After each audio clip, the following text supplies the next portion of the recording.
main character Gray is an old-school mechanic who dislikes modern technologies.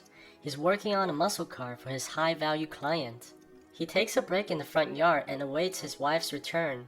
She's clearly the opposite of her husband, as she owns a self-driving car. They have great chemistry nonetheless, as they share a kiss for her return. Their house is fully automated, which her husband dislikes and continuously makes fun of. Gray needs to return the car he fixed to his customer and offers his wife to come together. He says that she would be impressed by the house his customer lives in. Personally, I would be a little uncomfortable bringing my wife to meet some rich, impressive man. They arrive at the location and she jokes about his customer living behind a rock. They walk down into a cave-like structure and meets Eron. The wife recognizes him immediately as the company owner of Vessel, a pioneer in artificial intelligence.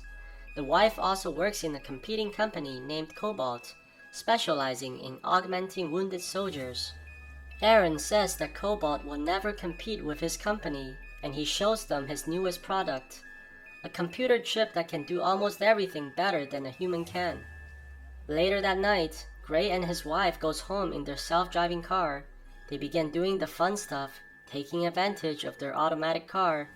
Gray soon realizes that they are going in the wrong direction and tries to stop, but the system shows an error and proceeds to accelerate.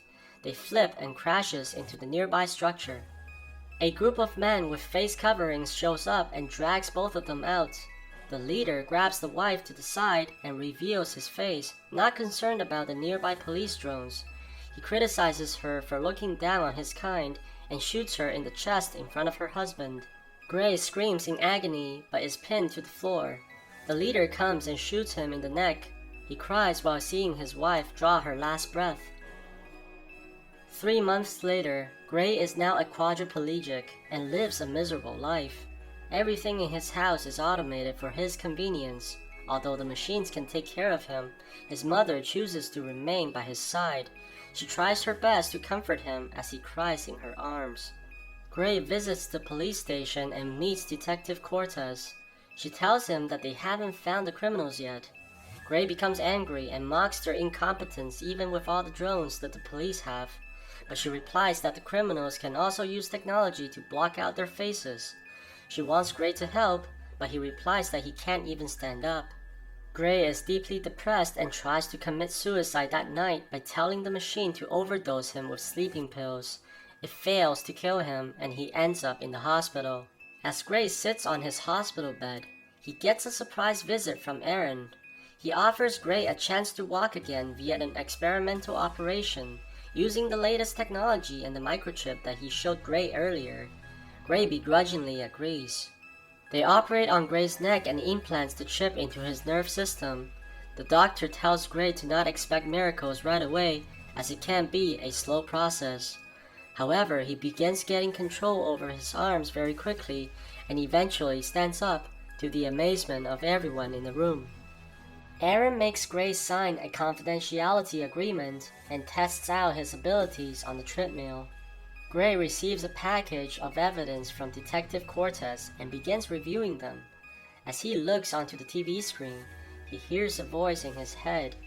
Gray asks who it is, and the voice replies that he is STEM, the artificial intelligence that was implanted into his neck. STEM points out some details in the footage which he noticed, such as the criminal leader who shot his wife with a gun implanted in his hand, suggesting he's enhanced. STEM also recognized the tattoo on one of the man's wrists and draws it out using Gray's hands. They're able to identify the person, and Gray decides to pay him a visit. He breaks into the man's house and looks through his messages. Nothing important can be found except the location called Old Bones. He hears the door open, and STEM tells him to hide behind the closet. The stranger walks in and notices something wrong.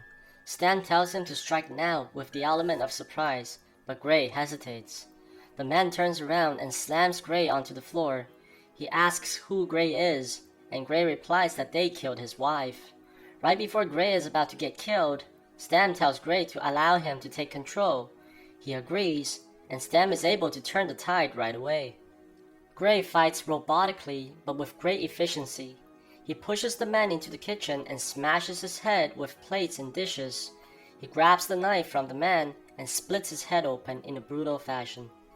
Shocked about his murder, Gray panics and doesn't know what to do next. Stam advises him to clean up all the fingerprints, as he has made a record of all of them. At the police station, Detective Cortez sees the autopsy of the dead body. He was an ex-soldier with significant cybernetic enhancements from the tech company Cobalt. She looks through the drone footage and finds Gray arriving at the crime scene moments before the murder. She tries to enter his name as a potential suspect, but the system rejects her due to his medical status. Eron meets Gray again, and he criticizes Gray's actions. Eron is fully aware of his whereabouts and reminds him of the risks of being arrested. If that happens, he will go back to his wheelchair once again. Detective Cortez pays a visit to Gray on the pretense of buying his car. She interrogates him on the murder, which makes Gray extremely nervous, but Stam was able to guide him to avoid making any mistakes. Gray goes to the bar mentioned before as Old Bones, and calls out anyone who knows about the murder of his wife. Everyone laughs at him, except for one man who pushes him to the bathroom behind the restaurant. He tries to interrogate the main character by stabbing his legs, then his torsos, but receives no reaction until he gets to the face. Gray wants him to admit his involvement that night, which the man does with a smile. He then tells Stam to take over and proceeds to beat everyone very quickly. The man pushes Gray onto a wall, but he electrocutes him with the hanging wires. He interrogates the man for their leader's name and tries to use the knife, but couldn't. He tells Stam to take over, and he cuts the man everywhere. He tells Gray that the man who hired him is called Fisk. Stam tells Gray that Eron has found their location and is shutting them down. They need to find a hacker to override the system. He tells Gray the necessary codes, which he writes down on his arm. They rush to a building and meets the hacker in a room where many people are playing VR. Gray asks why anyone would choose VR over the real thing, which the hacker responds that it's less painful. He rewrites the code for Stam and removes its restrictions. Fisk arrives at the building and the hacker leaves Gray still paralyzed on the floor. Fisk and his buddy walks towards Gray, but Stam recovers just in time. He runs away from the gunfire onto the rooftop while Fisk's man chases him. Gray stops and waits for him to get closer and disposes him very quickly by shooting him with his own arm. Gray gets home only to see his mother waiting there. She's shocked at how he can still walk and wants to know where all the blood came from. Gray tells her everything and warns her about his confidentiality. She wants him to move on and start living, but Gray only has revenge on his mind. Detective Cortez visits Gray to his surprise and questions him about the new murders, which he was seen present again. He rebuts her suspicion, but Cortez secretly places an analog voice recorder in his pocket. Gray tells Stam that they must stop because they will get caught, but Stam is able to take control of his body without the input guards. He gets up and leaves the house to find Fisk and eliminate him. Detective Cortez heard their conversation and follows them behind. Stam is unable to disable her car because it's not electronic. After a series of car chase, Stam hacks into another car and causes Cortez to crash. She goes back to Gray's mother and asks her to explain everything. Gray finds Fisk in his apartment and points a gun at him. Fisk says that he did Gray a favor by turning him into a cyborg, as he's now more powerful than ever before. Gray just wants to know why he killed his wife. Fisk explains his wife was never the objective, and he was paid to sever Gray's spine. He only killed the wife mostly for pleasure. This angers Gray and they get into a fistfight. They're quite evenly matched and Gray is able to disable the nanobot's attack. But Fisk eventually gets the upper hand and points his gun hand at Gray. Stan tells him that they are out of options and Gray must improvise now. He makes the connection that his first murder was Fisk's brother by their last name and insults his brother's honor. This causes Fisk to get emotional and loses his upper hand, which Gray takes advantage of and kills him swiftly. He looks through Fisk's messages and finds his conversation with Eron, suggesting that it was Eron who hired them in the first place. He heads towards Eron's house immediately. Gray finds Eron sitting with a horrific expression.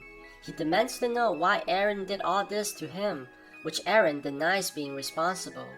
Detective Cortez shows up and points her gun at Gray, but is quickly dispatched by Stam. He continues to kill her, but Gray refuses and momentarily regains control. He tells Cortez to use the taser, which disables Stam for a brief moment. Eron points the gun at Gray and explains that Stam was responsible for the whole thing. In fact, Eron no longer controlled the company a long time ago, and he became a puppet. Stam's objective is to become human, so he needed a body to control. Gray jumps up suddenly and kills Eron with the knife in his hand. He points the gun at Cortez, but Gray refuses and maneuvers the gun to point at himself. Suddenly, Gray appears in the hospital with his motor functions intact. He sees his girlfriend walking towards him and holds his hand. She tells him that he was out for many days, but this is only a dream which Stam has trapped Gray's mind in. Stam is now in full control, and he shoots Cortez in the chest, killing her. He pulls out the knife in his hand and exits the house.